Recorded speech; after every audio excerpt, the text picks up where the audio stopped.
Isang gabi, may isang lalaki na pumasok sa isang bar at umupo. Tumingala siya at nakita niyang may isang malaking banner na nakasabit sa taas ng bar na kasulat, "Gawin ang 3 simpleng pagsubok at manalo ng 1 milyon." Tumingin siya sa bartender at nagtanong, "Totoo ba yung sign na yan?" Sabi ng bartender, "Oo naman, gawin mo yung 3 pagsubok, bibigyan kita ng 1 milyon." Sabi ng lalaki, "Sige, ano yung mga pagsubok?" Sumagot ang bartender, "Una, kita mo yung malaking mama sa dulo ng bar." Sabay turo sa isang dambuhalang lalaki na nakaupo sa dulo. "Kailangan mong patumbahin siya gamit lang isang suntok." Pangalawa, may aso akong German Shepherd sa likod.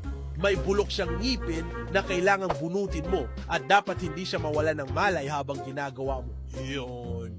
At pangatlo, may matandang babae sa itaas, 89 years old na siya, matagal nang naghahanap ng magpapaligaya sa kanya. "Pag natapos mo yan lahat, sa'yo ang 1 milyon, sabi ng lalaki. Sige. Umorder siya ng 10 tagay at nilagok lahat sunod-sunod. Pagkatapos, pasuray-suray siyang lumapit sa dulo ng bar. At boom! Isang suntok lang bagsak yung dambuhalang mama. Tapos naglakad siya patras papunta sa German Shepherd sa likod.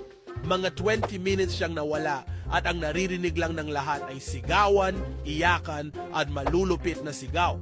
Pagkalipas ng 20 minutes, lumabas siyang duguan, sira-sirang damit, sugatan mula ulo hanggang paa. Tumingin siya sa bartender, humihingal, tapos sabi, "Sige pre, nasaan na yung matandang babae na may sirang ngipin?"